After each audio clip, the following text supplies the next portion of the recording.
আমরা দেখতে পাচ্ছি অনেকেই একটা লেখা দিচ্ছে যে দাজ্জাল আসার আগে ৩ বছর কি ঘটবে। দাজ্জাল হচ্ছে কিয়ামতের একেবারে বড় আলামত, যে আলামতগুলো প্রকাশিত হওয়ার পরে মানুষ আর সময় পাবে না। পুতির একটা মালা থেকে দানা পড়ে গেলে একটার পর একটা যেভাবে পড়তে থাকে, এইভাবে একটার পর একটা একটার পর একটা একটার পর একটা পড়তে থাকবে, মানুষের হাতে আর কোনো সময় থাকবে না। দাজ্জাল আসার আগে পৃথিবীতে বেশ কিছু সিমটম দেখা দিবে। এই পৃথিবী উত্তাল হয়ে পড়বে, হাত্তা তুরাল আরদু দামান, সারা দুনিয়াতে বিভিন্ন প্রান্তে মুসলমানেরা মার খাবে। ওয়ায়াকুনাল ইসলামু গরীবা, পৃথিবীতে এমন অবস্থা হবে যে মুসলমানরা সবচেয়ে দুর্বল হবে। এরপরে আল্লাহ রাব্বুল আলামিন মুসলমানদেরকে সফল করবেন, শক্তিশালী বানাবেন ইমাম মাহদী আলাইহিস সালাতু ওয়াস সালামকে পাঠিয়ে। উনি যখন আত্মপ্রকাশ ঘটবে ওনার ৪০ বছর বয়সে, এরপর মুসলমানরা শক্তির একটা জায়গায় আবির্ভূত হবে। মুসলমানরা এতটাই শক্তিশালী হবেন, ইউসলিহুল্লাহু লাহু লাইলাতান ওয়াহিদা, এক রাত্রির ভিতরে মুসলমানরা শক্তিশালী হয়ে যাবে। সুবহানাল্লাহ বিহামদিহি। এর পরের বিষয় হচ্ছে মাহদী আলাইহিস সালাতু ওয়াস সালামের ৬ বছর পরে দাজ্জালের আত্মপ্রকাশ ঘটবে। দাজ্জাল যখন এই পৃথিবীতে আসবে, অবস্থাটা এমন হবে, তার আগে দাজ্জাল আসার আগেই আল্লাহ রাব্বুল আলামিন শেষ সময়টা এমন হবে, ইন্নাল্লাহ আযজা ওয়া জাল্লা লাম ইয়াবআসু নাবিয়্যান ইল্লা হাযযারা উম্মাতাহু দাজ্জাল। এমন কোন নবীকে আল্লাহ তাআলা পৃথিবীতে প্রেরণ করেননি যেই নবী আলাইহিস সালাতু ওয়াস সালাম তার স্বীয় কওমের লোকদেরকে দাজ্জালের ব্যাপারে বোঝাননি। দাজ্জাল এই পৃথিবীতে আসার পূর্বে প্রথম বছরটি এমন যাবে, প্রথম বছরটির ভিতরে এমন ভয়াবহ অবস্থা দেখা দিবে, আল্লাহ তাআলা পুরো আকাশকে মেঘ পড়া, আকাশকে ৩ ভাগের ১ ভাগ মেঘ পড়া আল্লাহ তাআলা বন্ধ করে দিবেন। আকাশ থেকে বৃষ্টি বর্ষণ ৩ ভাগের ১ ভাগ হবে, আল্লাহ তাআলা বাকিটা বন্ধ রাখবেন। এরপরে আল্লাহ রাব্বুল আলামিন জমিনের উর্বরতা কমিয়ে নেবেন ১ ভাগ। দ্বিতীয় বছর এমন হবে জমিনের উর্বরতা আল্লাহ রাব্বুল আলামিন ২ ভাগ, আল্লাহ রাব্বুল আলামিন জমিনের উর্বরতা কমিয়ে নেবেন।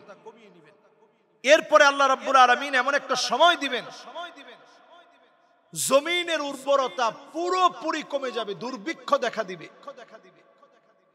দাজ্জাল আসার পূর্বে ইবনে মাজাহ উনি হাদিসটি বর্ণনা করেছেন।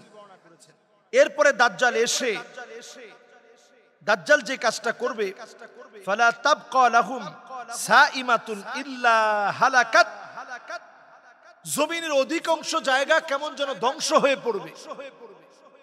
দাজ্জাল আসার ৩ বছর আগে জমিনের অধিকাংশ জায়গা একেবারে ধ্বংস হয়ে পড়বে। এরপর জমিনের ভিতরে এমন অবস্থা হবে, ওয়া ইন্না মিন ফিতনাতিহি আইয়ামুররা বিল হাইয়্যি ফায়ুকাযযিবুনাহু ফালা তুবকা লাহুম সাইমাতুন ইল্লা হালাকাত। এই পৃথিবীতে এমন ফিতনা দেখা দিবে, মৃত ব্যক্তিকে যদি দাজ্জাল বলে যে তুমি জীবিত হয়ে যাও, দেখবেন জীবিত হয়ে যাবে। বর্তমানে এই বিষয়গুলোকে একেবারে হালকা করার জন্য এআই প্রযুক্তি ব্যবহার করা হচ্ছে। আপনারা অনেকেই হয়তো বিষয়গুলো অনেকে জানেন, অনেকে জানেন না। এবং দেখবেন ড্রোনের মাধ্যমে শূন্যস্থানে বিভিন্ন এলিয়ন দেখানো হচ্ছে। এগুলো কিন্তু জিনদেরই বিভিন্ন আকৃতি, এলিয়ন বলে এগুলো হালকা করা হচ্ছে।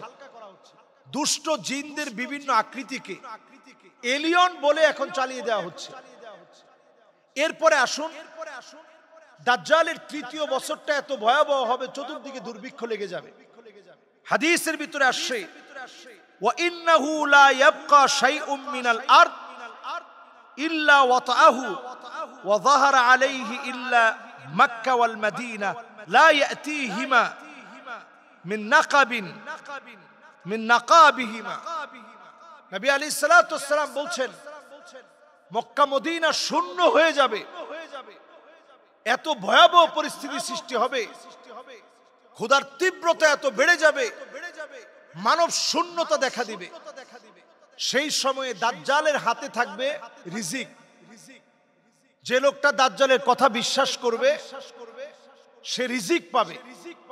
সঙ্গে সঙ্গে সাহাবী প্রশ্ন করলেন, নবী তাহলে সে সময় ইমানদারদের কি অবস্থা হবে? নবীজি বললেন, ইমানদারদের খাদ্য হবে তাকবীর, আল্লাহু আকবার। ইমানদারদের খাদ্য হবে তাকবীর, আল্লাহু আকবার। ইমানদারদের খাদ্য হবে তাহমিদ, আলহামদুলিল্লাহ। ইমানদারদের খাদ্য হবে জিকিরের মধ্যে আল্লাহ তাআলা ইমানদারদের খাদ্য রাখবেন, জিকিরের মধ্য দিয়ে ইমানদারদেরকে আল্লাহ তাআলা রিজিক দান করবেন। সুবহানাল্লাহ বিহামদিহি। এই সময়টা আমাদের কাছে, আপনি যদি একটু চিন্তা করেন, বর্তমান সময়ে এআই প্রযুক্তির সময়ে ড্রোনের মাধ্যমে শূন্য স্থানে কত কিছু দেখানো হচ্ছে, নানাভাবে বিভিন্ন জায়গায় বিভিন্ন চিত্র ধারণ করা হচ্ছে, নানাভাবে বিভিন্ন জায়গায় বিভিন্ন দৃশ্য আমরা দেখতে পাচ্ছি।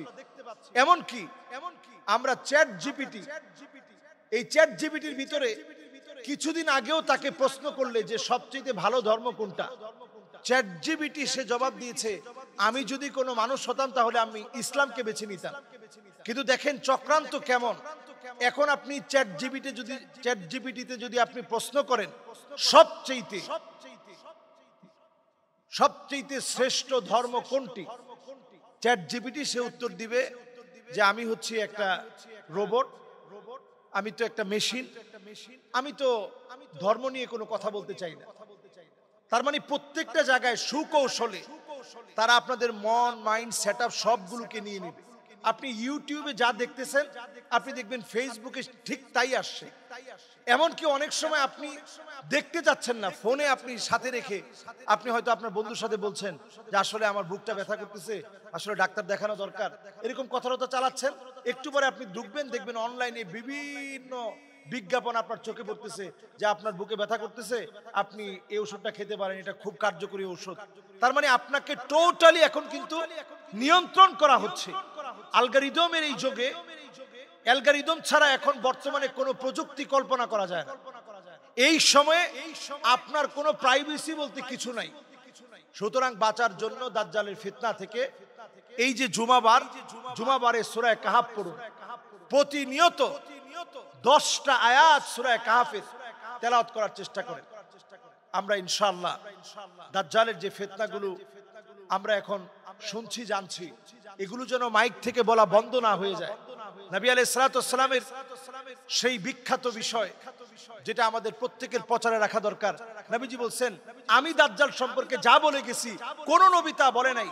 দাজ্জাল হচ্ছে আওয়ার, দাজ্জাল হচ্ছে তার এক চোখ টেরা থাকবে, অন্ধ থাকবে, ফুলা ফাপা নষ্ট থাকবে। আমি আল্লাহ রাব্বুল আলামিনের নবী মুহাম্মদ সাল্লাল্লাহু আলাইহি সাল্লাম যেভাবে সতর্ক করেছি, এই সতর্ক দুনিয়ার কেউ করেনি। আমি তোমাদেরকে সতর্ক করে গেলাম, আমার আল্লাহ তিনি আওয়ার নয়, আমার আল্লাহ তিনি অন্ধ নন। এজন্য আমরা দাজ্জালের বিষয় যেদিন মাইক থেকে বলা বন্ধ হয়ে যাবে, তখন দাজ্জাল আসার সময়টা চলে আসবে। বর্তমানে এই সময়ে দাজ্জালের ব্যাপারে আমরা তেমন কোনো কথা বলিও না, আমরা শুনিও না এবং চেষ্টাও করি না। আল্লাহ আমাদেরকে বোঝার তৌফিক দান করুক, আমাদের প্রত্যেককে আমাদের এই জমিনের ফিতনাময় বিভিন্ন পরিস্থিতি থেকে আল্লাহ তাআলা আমাদেরকে হেফাজত করুক।